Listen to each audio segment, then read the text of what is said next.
Hi, I'm Emily Laidlaw of Your Tutoring Solutions. I am a former teacher in private school, a former interventionist in public school, and a tutor, and I tutor only virtually now, but I've been in person and done other things. I am by nature someone who always wants more. I want to be more effective and more efficient, and it always puts me on the search for how I can do better to reach my students. And I want to talk to you today about a couple of the innovations that are newer to me. I don't know if other people have seen them. Newer to me to help me be more effective. I hope you will find them helpful for what you have to do. So let me just show you some of the work I have done so you get a little idea of what I do to make things work. I have created products, mostly in Google Sheets and Google Slides and other Google Forms, that would help me instruct my students. And some of them are for sale. They're in TPT, but I have products there. I also do videos. My videos are mostly aimed at helping teachers who teach foundational reading skills, and I have a little bit of math going on in there too, but mostly for those helping with foundational reading, structured literacy, science of reading, whatever it's called now. But I have videos that are there. And some of my videos are in using technology to help us. My view, the tech is the tool. It's not the goal of what we do, but it's a tool to help us reach our goal of more efficient and more effective instruction. And when I say I make products, I do kind of crazy things. Let me show you. I do games in Google Sheets, and I use Google Sheets in ways that maybe it wasn't originally intended for, but it works, so I do it. So I do games where I grab a set of words and stick it into a game format, and I can roll a dice using macros, and then can read a word and write it. So I can do roll and reads here in Google Sheets using macros to do dice rolling. I have various other games using the same set of words that can roll a dice and then take your piece and move it and read your words as you play a game. I have games like this for reading, and I'm putting out some of my math games, but using Google Sheets to gamify instruction or review. Here's a game that I made that uses the script to play Connect Four, where you can say, "Oh, I want to read this word here, grape," and drop the drop the checkers in and read it and try to get four in a row. So I'm pushing Google Sheets the best I know to do what I need to do, but it was never enough. I've still run into problems that I couldn't do quite what I wanted, and I have found some solutions that help me do even more. So let me share some of those with you. It seemed that one of the things I would want to do is to put things side by side so I could see this and do this. Now, in the classroom, and I'd project my computer up onto a screen, I would have split screen and have this showing and fiddle back and forth. And I finally realized, oh, I could put two things side by side using Google Sites. So if I wanted to put a timer beside a presentation, I could put my slide deck in.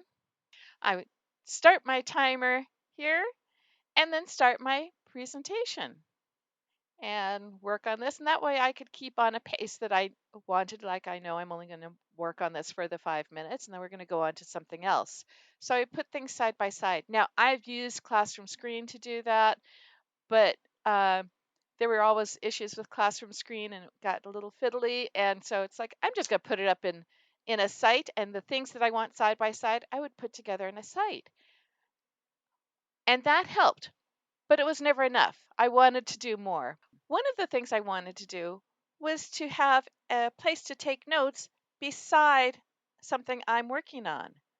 Now, I had post-it notes, and I would write post-it notes, and I'd have my notebook, and I would make my notes as I'm working on things. But then, it became cumbersome. And so it's like, oh, I'll just put a little notepad beside whatever it is I'm working on and keep my notes there in a Google site. The problem was is that I couldn't input, I didn't know how to input a editable place to write in my Google site, because when you link Google Sheets or Google Docs to a Google site, it is a static image of what you've got there. So there's no interaction. So after searching, I found that you can, in fact, embed editable uh, documents into your Google site. Let me show you. Okay, here, this is a PDF, something I'm reading with my students, and I would always take notes of anything that was tricky.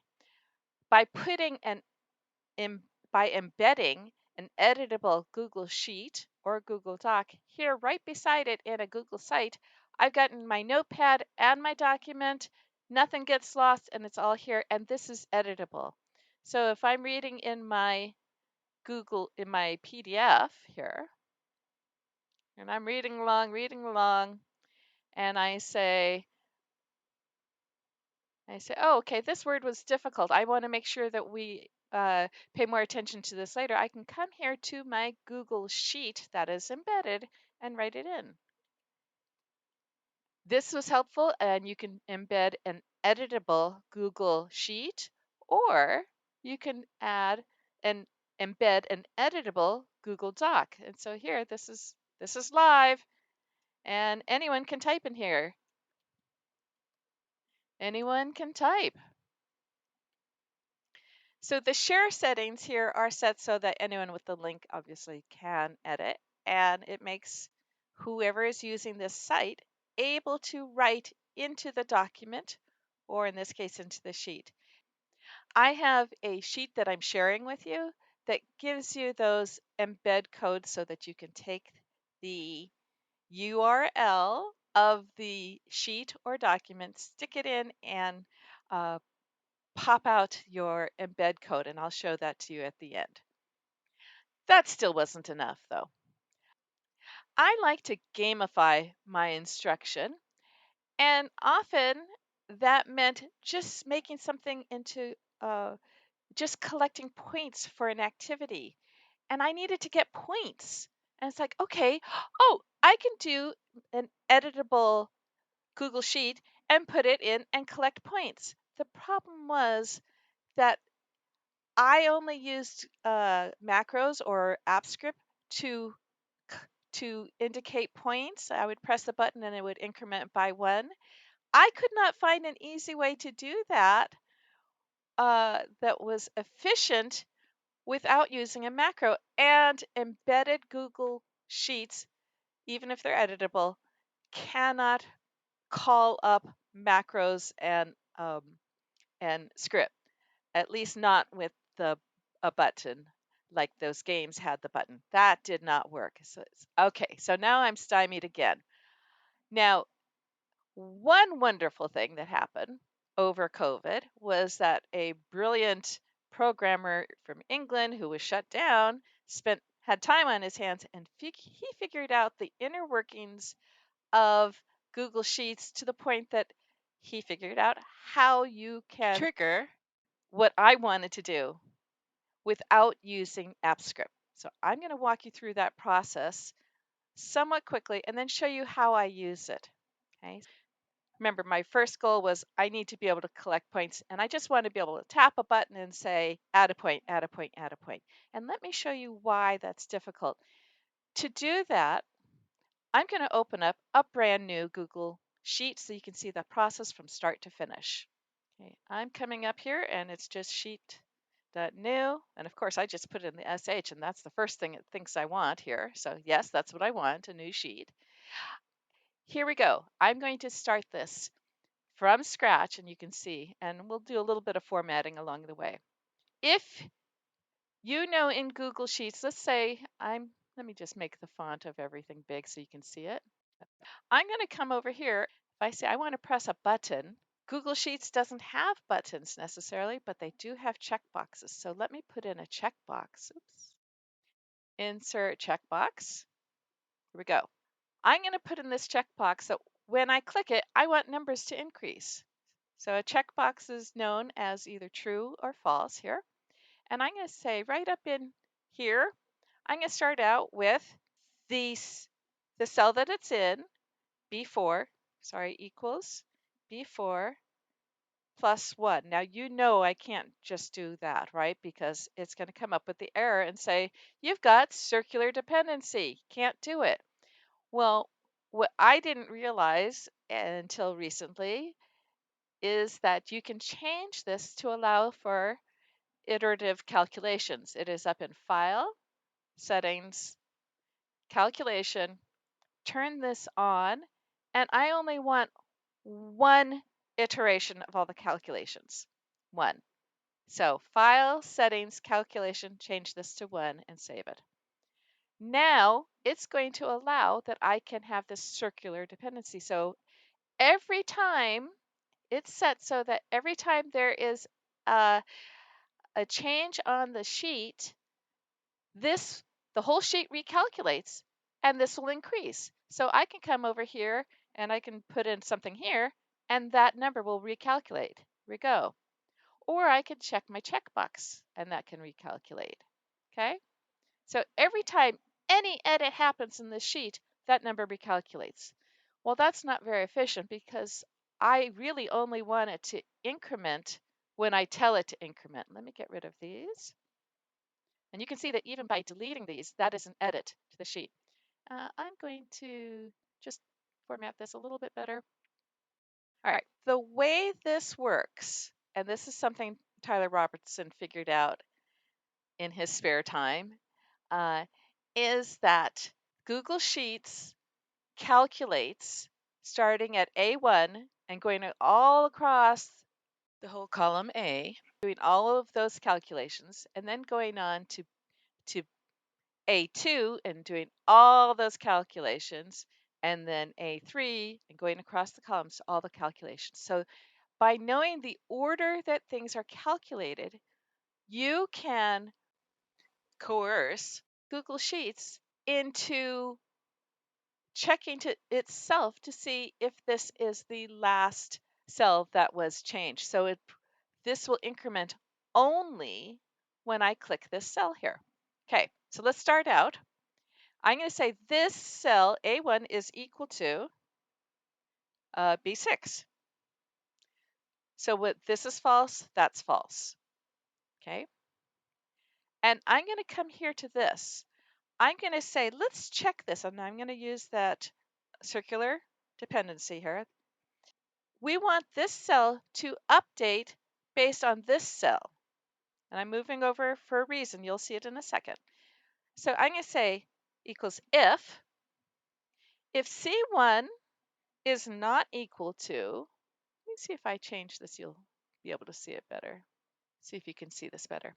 Okay, so I'm going to come in here, and in this spot, I will say equals if, and I will check if C1 is not equal to A1, not equal to this one. Let's set it equal to A1, but if it is equal, keep it at C1. Okay, so that means it's going to check and always update to whatever this is. Now that sounds like we're just saying equals A1, but it's not, because it's doing it in an iterative fashion where it's checking itself. And we've set the iteration calculations to 1. That means once it's changed, it's going to go run through one time and only one time to check. We're going to set this so it will update to this cell. But by moving it over here, I have this space here that says, let's check if these two are the same before it's updated. And if they're not the same before it's updated, that means that this was the last thing that was changed. So let's set this one. So this one is equals A1 not equal to C1. So I know this is that double negative. So it takes my brain a little while to figure out double negative. So right now they're the same. So because they're the same, the statement of them being not equal would come out as false. And because they were the same, so the statement saying they're not equal is false. So what's happening here? So right now, let's watch this. This says false. When I click this one, this will turn to true. And for this brief moment in time, this is true, this is false. The formula says that it's not equal. Well, that is correct. It is not equal. And for that one little second in time, it is not equal, so we get a true.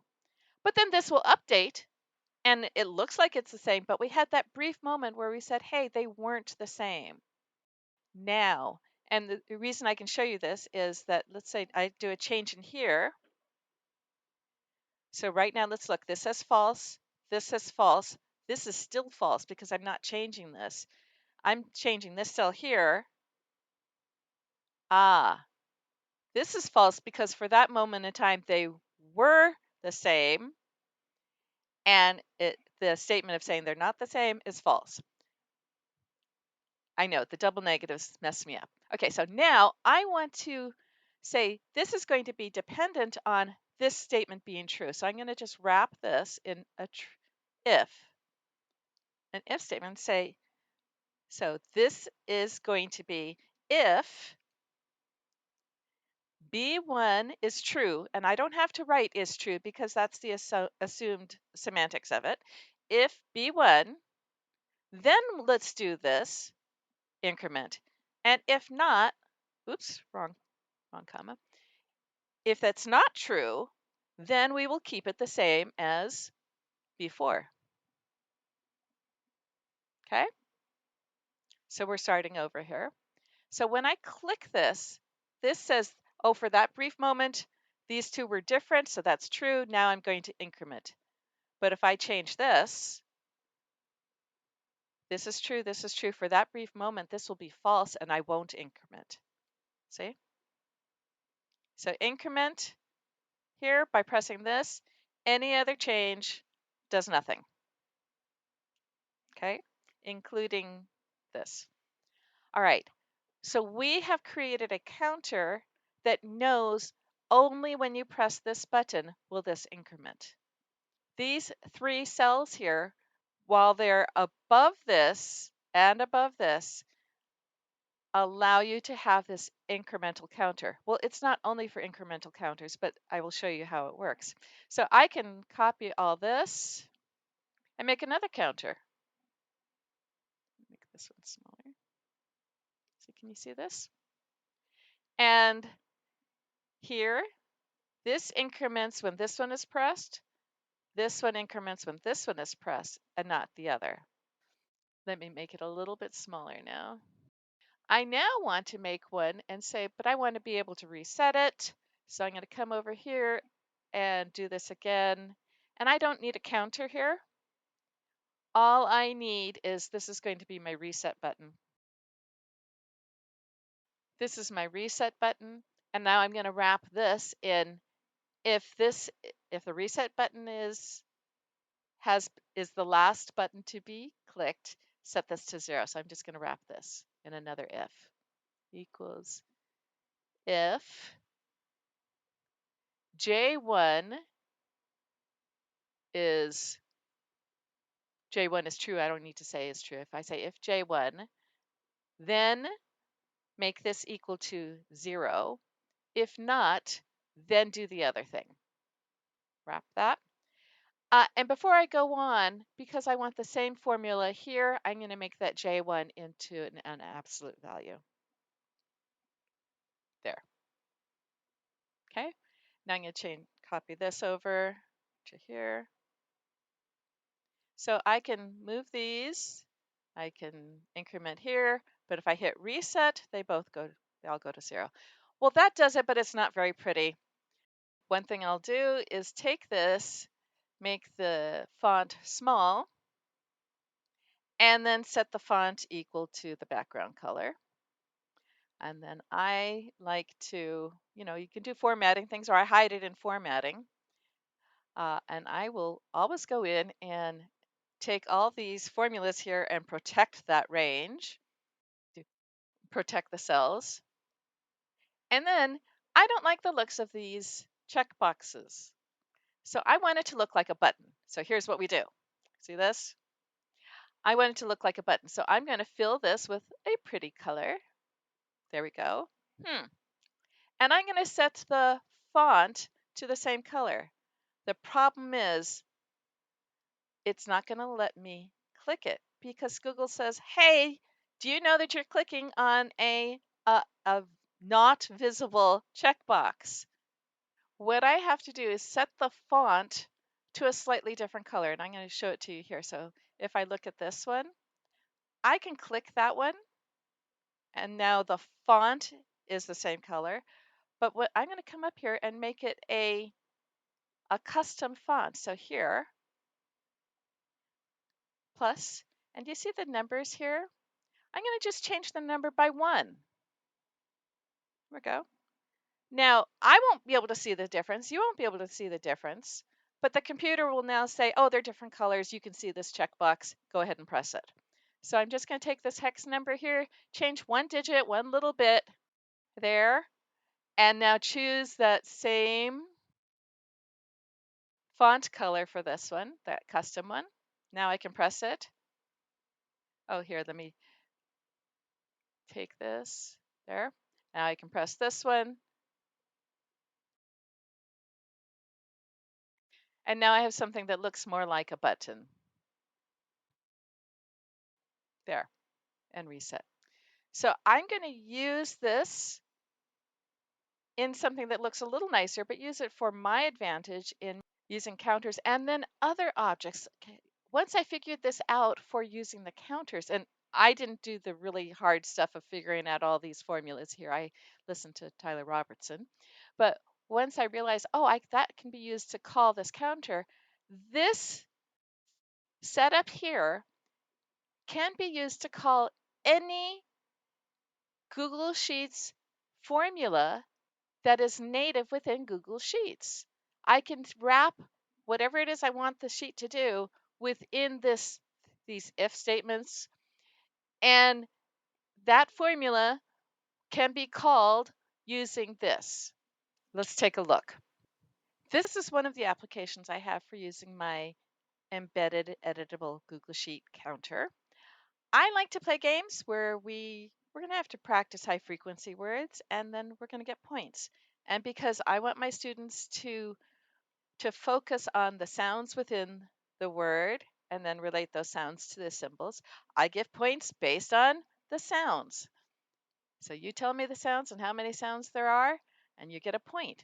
So here we go. Let me move this up. So this is in Google Sites. I have embedded a random wheel. This is from Wheel of Names, and I put in my high frequency words here, and then I embed a Google Sheet counter. So here I have it, and the way I have the embed code, do you see, you can see the columns and rows, but I just slide it over so we can see it. And here, let me hit the reset. There we go, bring it back here. And now I have a counter. So my student or the team will spin the word, read the word is two, the sounds are t, oo, and the oo is spelled with the O sound. Oh, that was 2 points, good for you. And now we remove it. And team 2 spells, oh, the word is his, the sounds are h, I, z, and the S is spelling the z sound. And that was 3 points. Oh my goodness, this team's taking a lead. Here we go. But we have to practice the words. By making it into a game, I increase engagement and I get kids jumping up and down and I get them involved and they are being rewarded for what I want them to do, which is to read the word and associate the sounds with with the spelling of that word.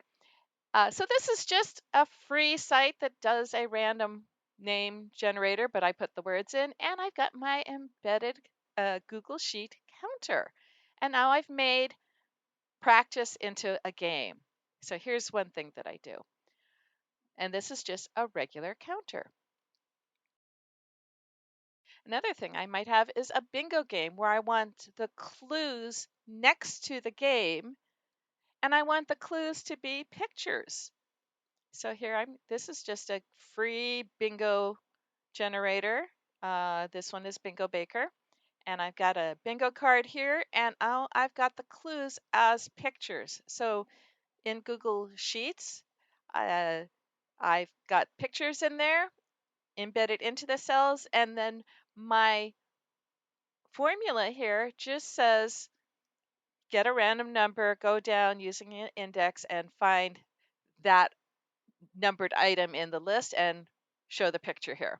So it's the same concept of, using is this equal to the checkbox?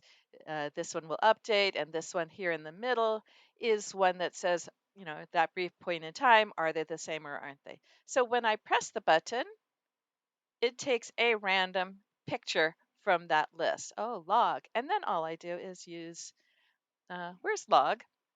Because this is an embedded website URL, I just get to mark it just like I would if I were playing on their site. Here, so let's do another one. Cat. Where is cat? Let's find cat. Oh, there it is. And I can use my picture clues to help call the clues for the bingo game. Now, I can put words in there, I can do other things in there, but there aren't very many options for getting a random picture except through using this Google Sheets. Another thing is I've got dice rollers. Here we go. And now this is not a live one. I just put an image in here, but so you could see that I can have a generation of dice here so that every spin, every time I click this, all the dice are spun again. And this is just another editable Google Sheet. Okay. And I didn't need a reset for this because I'm not going to set it back to 0. It's just randomizing the spin of the dice. Here, I've got a dice spinner, so I can put one dice if I want a one dice game, a two dice, uh, and I can put it beside something else that I'm working on.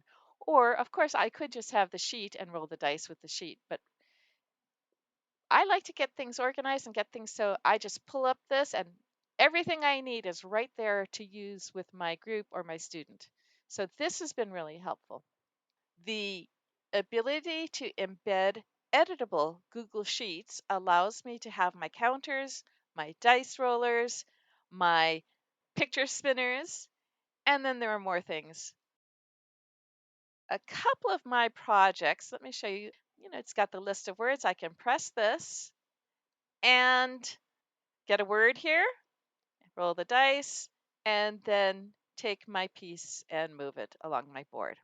Now, this is an embedded Google Sheet. And if you know with Google Sheets, the images, this is just an image that's floating over the cells.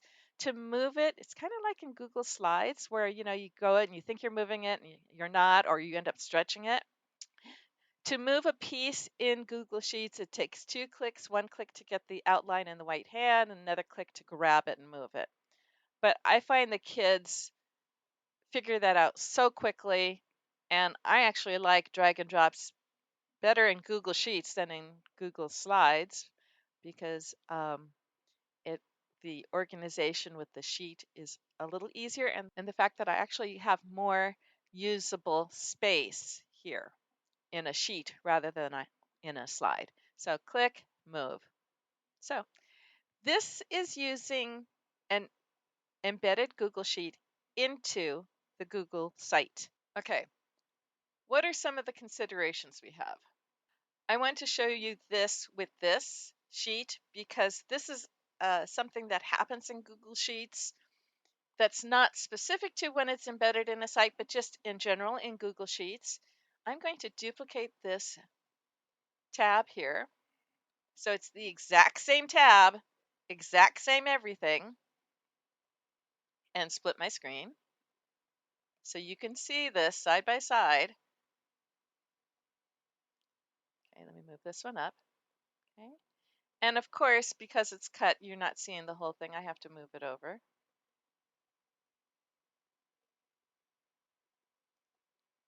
Here using the grab bars down here.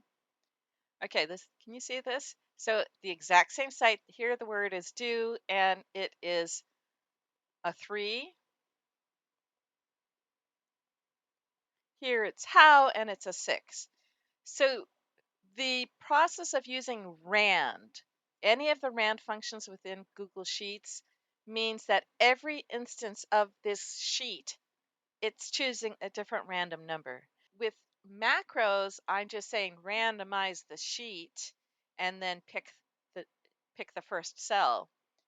It's that physical randomizing, but I can't use macros here. So here it is a matter of using the rand function, and all of the rand functions, whether it's rand between, rand array, any of those, every instance of seeing that same sheet, it's using a different random number. So if I can change this, you can see that this will update, but it's updating to using a different random number. Does that make sense? So this is a limitation for using rand in Google Sheets, just period, is that rand, if you're working collaboratively, two students working on separate devices, it doesn't work. But if you're working on the same device, it's fine. Okay. So that's one consideration of using this process. And it's not about embedding it, it's just about the way RAND works within Google Sheets. Let me close this off. One of the other considerations here is that, and oh my goodness, I put this in as a Google slide. I've embedded a Google slide deck into this site. Formatting in Google Sites is really fiddly.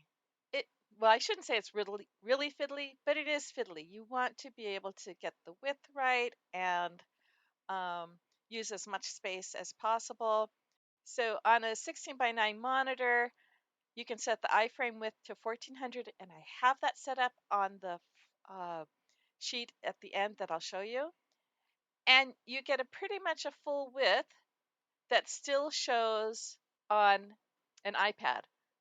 So a max width of 1400 still shows on the iPad, but if you just look at the width of all your columns, you don't want your columns to exceed 1170 because it's still using some space, some pixels here for the rows.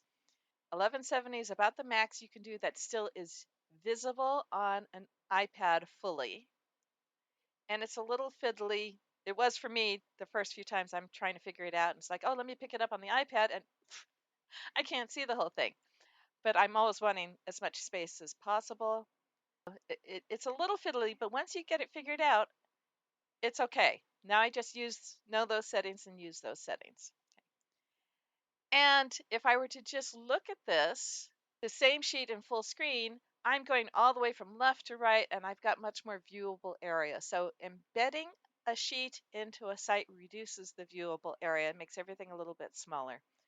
But if you're okay with that, that works. And then publishing to sites takes a couple of extra steps. Actually, it only takes 2 extra steps. You have to hit the publish button and again, publish. So it's just 2 extra buttons. We get so spoiled with Google, all of the Google products, like you type something and it's saved. Now, this Google site saves what you've done, but it's not viewable in the published site until you hit publish twice. But it's not that big a deal. Now that I've been doing it a little bit, it just takes me like beep beep and I'm done. So it's okay. But did you notice I have this embedded with a Google slide? Because it's so easy to change Google Slides. So if I am presenting information, my information is going to go in Google Slides, but I can have it alongside many other things by embedding that slide deck into the site and then using the RAND number. So you can look at this and uh, I've got some information here. All right. So that was kind of a whirlwind of my thought process and what I've done with it. And I know there's probably many more applications to using not only the iterative calculation to cause Google Sheets to force an edit only when you tell it to do so. There's I'm sure there's going to be many more applications of that. And I've been using it for many things, and I just want to show you a little bit of the speed difference. This is one of my products. It's a random word generator. And I use this for my struggling readers, and we're learning to just put sounds together. We're just going to put sounds together. And I would ask the sheet to randomize the letters based on an app script that randomizes it. Okay, now did you see what happened here? And look how I press the button, it thinks for a second, and that's fast, isn't it? But I am so spoiled, and I'm always like, oh, I feel like I'm waiting for it. Watch how quickly it does this with the without using the app script, but instead using the formulas. Now here I've put all the letters together. I've concatenated them to. I'm trying this out to see if this helps my students more. But watch how fast this happens. There, that fast. It is lightning speed faster than using the macros. And I like this. I like faster. And this is using the same concept of when I press this, these cells up here check if that was the last one pressed. And then the formula in here says if it was the last one checked, take a random number and compare it against my list of letters here and concatenate them and put it all together. But all I've done is wrapped what I had been doing in an if saying, is this the last thing checked? So now if I do anything here, nothing affects this. It only is recalculated when I press this button, and it does it very quickly. Okay. So I love that. And I know that process itself will help with many Google Sheets applications that I'll come up with, and I'm sure many people smarter than I will come up with, and is very useful. And then using that inside Google Sites allows me to do two things at once and have my work so much more organized so that I can have my material that I'm working with and a counter or a spinner or something else at the same time, side by side. I'm not splitting my screen. I'm not, you know, flipping between tabs. It's right there. On the sheet that you're getting a copy of, this sheet here has uh, the embed code for to put the sheet or the doc into a site. So you just copy the sheet address, come up here to the address bar, copy it, pop it into this cell here, okay? Pop it in there, and you can tell it how wide and how high to make the iframe, and you get it, and it pops out an iframe code. And you were just going to take this code, copy it, and put it into your Google site. Let me show you. I'm going to put in a new page so you can see. New page, test. Here we go. And I would just double click here, go to the embed, and instead of saying by URL, I just go to the embed code, paste it in, and it's got it all worked out. Insert. Now it starts out with this, but we gave it the ability to be 14 wide. So we just stretch this out and it'll work. And then you have to just check with your preview. So I might have made this more than that 1170. Let's see. So this is the old one. You can see the whole thing, but this is the one with the macro. It's not going to work. I should have picked the other one. But in any case, you pop the URL here and it spits out the embed code. If you have a Google Doc, you pop it into this cell and it spits out the embed code here, and you just copy that and insert that into your Google site. And in the sheet that I'm giving you, there is one counter here that you can use, but you can, of course, do anything else that you like. But you can see the formulas up in here. You can copy this, do whatever you want with this to use. So the formulas are hidden up here in the border that I've put around here, and I've made it so that that frame that I embedded was just this big. You remember seeing that. But the formulas are here. You can copy it. You can change the size. You can do whatever you want to this. And then just remember that whatever it is you want to do, you want it to happen here linked to the cell directly above, the one that's in between. All right. On the site itself that you've got, I have one sheet that says how to make iterative calculation counters, and it gives written instructions. So if that's easier for you than following what I just did in this video, and you can copy the formulas from here and put that in. I've also linked a couple of the videos from Tyler Robertson so you could see what he's done. And I tell you, this guy is brilliant. He's not doing what I'm doing. He's got these crazy things that he does with his, and I just want to show you a little bit of what he's got. He's doing things in his Google Sheets where he's using what looks like little Game Boy controls here to have a lot of math and a lot of formulas that do these 3D drawings. And as you move yourself based on your left and right arrows, you will see a different perspective of this object. So that's like, psh, I can't understand that.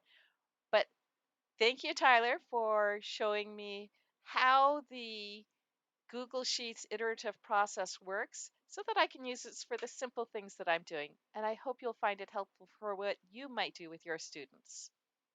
I hope that's helpful for you. And please contact me. Let me know what you come up with. Connect with me through social media. Send me an email. Whatever, however it is that you connect. I'm not on Twitter, and it's like I can't keep up with everything. But let me know what you come up with, or if you have any ideas or thoughts. But let me know how you can use this in your instruction with your students. If you have any questions, please let me know. I'll be happy to answer them.